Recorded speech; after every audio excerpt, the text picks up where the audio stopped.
Jolabokaflod Jolabokaflod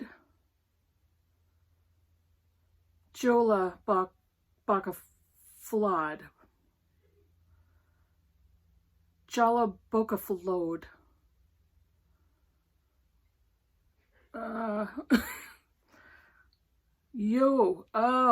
Okay. Jolabokaflod. Okay.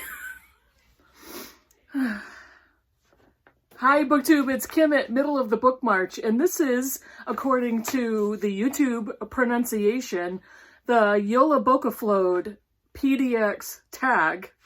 Jolabokaflod? I think that's it. Jolabokaflod? Jolabokaflod. Okay. This tag was originated by Margaret Pennard, and she and another indie author, Elle Mitchell, are highlighting indie authors in small presses. The Jolabokaflod is an Icelandic tradition of giving books on Christmas Eve, and then everybody gets to get cozy together and read all night. And the Jolabokaflod, I'll get it eventually, PDX is a book fair and literary festival organized by Margaret and Elle Mitchell. So I'm slipping this tag right under the wire because it starts on Friday, this Friday, December 18th. And there's a lineup on the schedule pages, and I will link Margaret's video below in my description box. Yay, I got that word. Description box? Do you know what I mean, right? The box that appears right below the video that you're now watching. That one. I think it's the description box. Okay, let's go through the prompts, shall we? Prompt number 1, the name. What is an unpronounceable or difficult to pronounce word you love? I had trouble with this in a past video, and it's reminiscence. And I was trying to say reminiscences, reminiscence, which is a noun, and the definition is a story told about a past event remembered by the narrator. An example is his reminiscences of his early days in Washington. For the life of me, I could not say reminiscences, but I really like that word. One of my favorite words is kerfuffle. Kerfuffel, and I'll probably put it at the bottom of the screen. Kerfuffle, which is basically a conglomeration, a conflagration of chaos, and everything blows up, and it's a big kerfuffle. It's a big conflict. I absolutely love that word. Prompt number 2, the tradition. What is a new to you tradition or retelling of one that you love? I'm not a real traditional person. I actually kind of don't follow traditions. I like to mix things up. I'm unpredictable. But anyway, I love this tradition. This one is awesome, and I've heard of this before, just not using this term of Jolabokaflod. But the only thing that even comes close to a tradition for me is every Thanksgiving, Christmas, most major holidays, my mother was in charge of providing the food feast that everybody would come to our house, and she was the one in charge of that. And shortly before she died 6 years ago, shortly before then, she was sick for a few years, so she really didn't host very much. And I kind of took over. I took that on. And throughout our childhood, not only with a bone-dry turkey and burning down the oven at one Thanksgiving, every vegetable came out of a can. The only thing that was real were the mashed potatoes, and she demanded real mashed potatoes. But everything else came out of a can.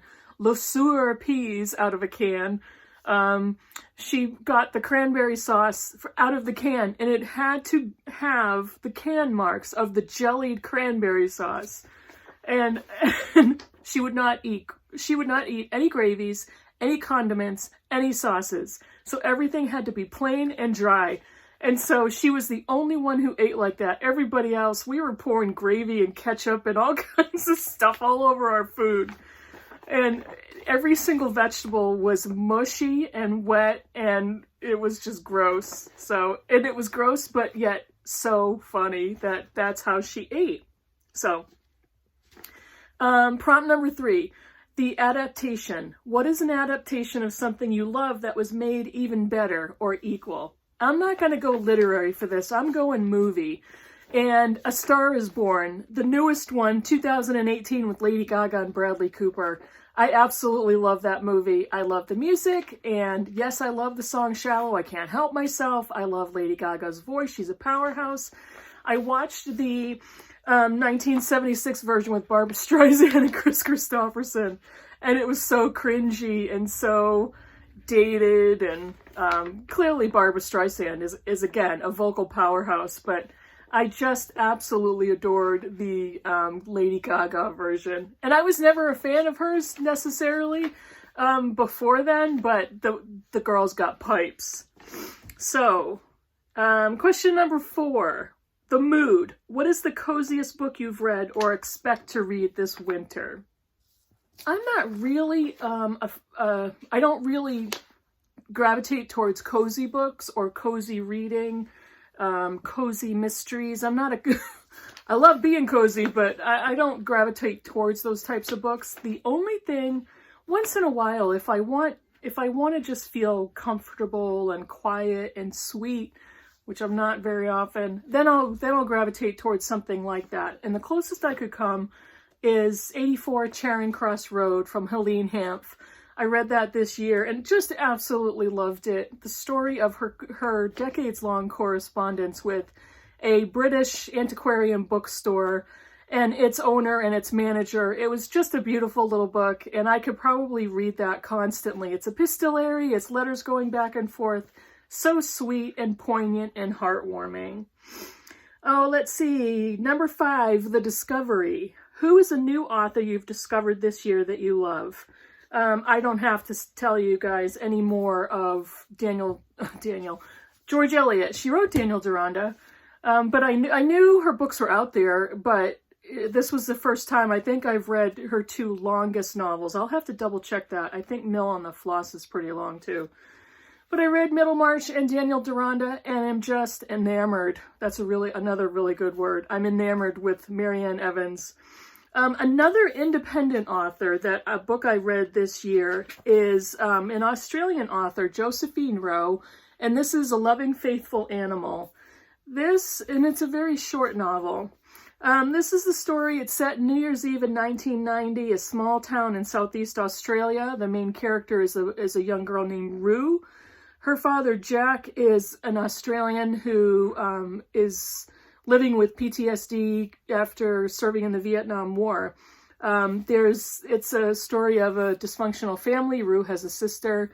And so there's a lot of background. There's a lot of going back in history and finding out more about her parents as they were young.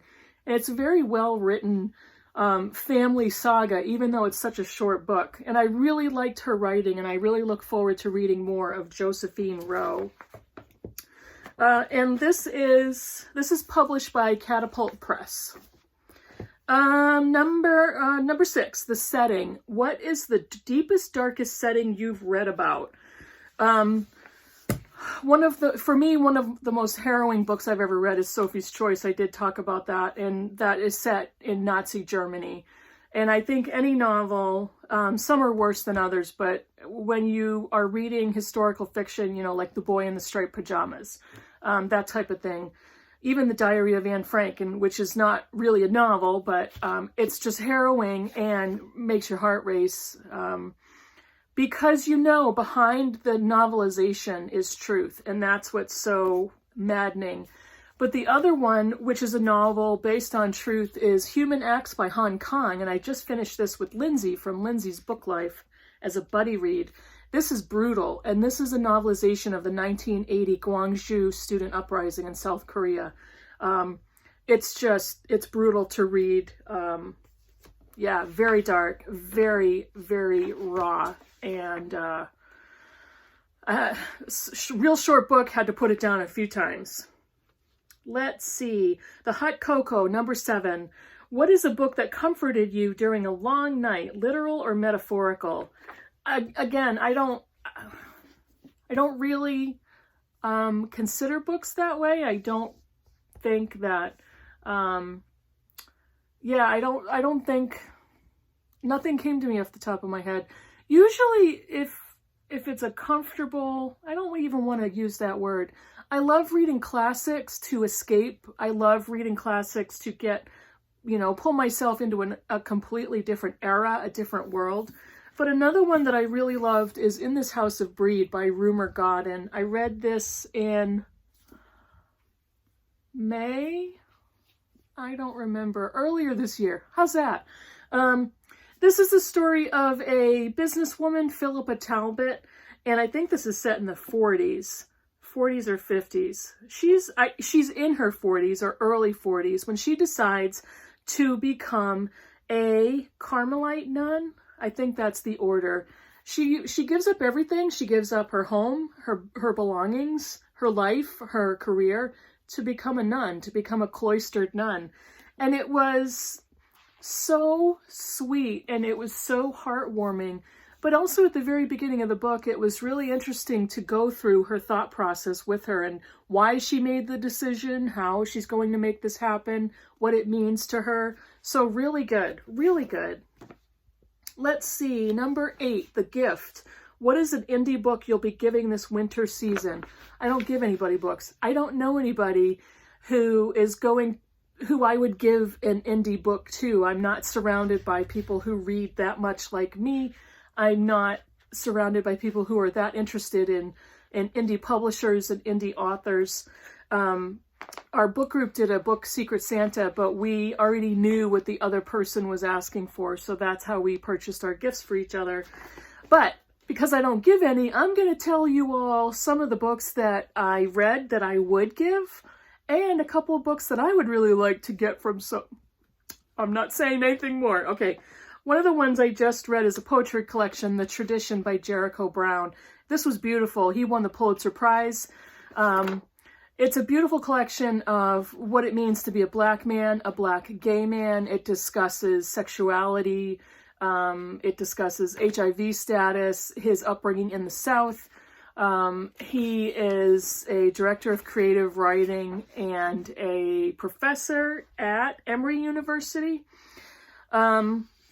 The Tradition won the Patterson Poetry Prize and was a finalist for the National Book Award and the National Book Critics Circle Award. And it's deserving. It's a gorgeous collection, and it would be a great gift, a great book to give. The Tradition is published by Copper Canyon. It was published in 2019. So that was one I read that I would definitely give as a gift for anyone who would enjoy something like that. Again, I'm not sure I have that many acquaintances or friends that would, but I would love to give that. And it's actually a really beautiful cover too. I'll put a picture here. The next one the title is The Deeper the Water, the Uglier the Fish by Katya Apakina. I think that's how you pronounce her name. That book is published by $2 Radio. It was published in September of 2018. She's a short story writer. She co-wrote the screenplay for the feature film New Orleans Mon Amour, which premiered in 2008.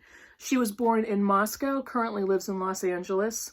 And this is the story of two sisters, 16-year-old Edie and 14-year-old May. And they discover her mother, who has attempted suicide and is barely alive. Their mother is admitted to a psychiatric hospital. They are forced to move from Louisiana to New York to live with their father, who they're estranged from. He's a former civil rights activist and literary figure. It's the story of the girls who are grieving and homesick, and just the dynamics of how they're working all of that out. So that's a book I've had on my list for a long time that I would really love to read. The other one, I hope I pronounce her name correctly. I'm going to put pictures of the books here. It's called Mars by Asia Bacchus. It's published by the Feminist Press. It's a short story collection that with themes of literary fiction, magical realism. It was published in March of 2019. Aja Bakic is a Bosnian poet, writer, and translator, and she was selected as one of Literary Europe's Live New Voices from Europe 2017. It's a showcase of unique and twisted universes. Every character is tasked with making sense of their strange reality. A couple of descriptions here. One woman will be freed from purgatory once she writes the perfect book. Another abides in a world devoid of physical contact. And she shows wry prose and shrewd humor, an emerging feminist writer exploring 21st century promises of knowledge, freedom, and power. That sounds so good. Again, that is published by Feminist Press. So I think that's it. Jolabokaflod. Yola, the J sounds like a Y. The Jolabokaflod PDX book tag. Thanks, Margaret, for creating something that hard to pronounce. So again, like I said, I'm right on the cusp of getting this in on time to announce the date, the kickoff date, which is this Friday, December 18th, for their Book Fair Literary Festival, organized by Margaret Pinard and Elle Mitchell. Again, the link to her video will be below. I'm not tagging in anybody. If you have the guts to try to pronounce the name of this tag and want to do it, please do it before Friday and get the word out a little bit more. So let me know in the comments below what you think of any of my answers or the books that I brought up or even the movies or the rambles that I was guilty of. So hope you all are reading something good, and I'll see you in the next video. Bye, everybody.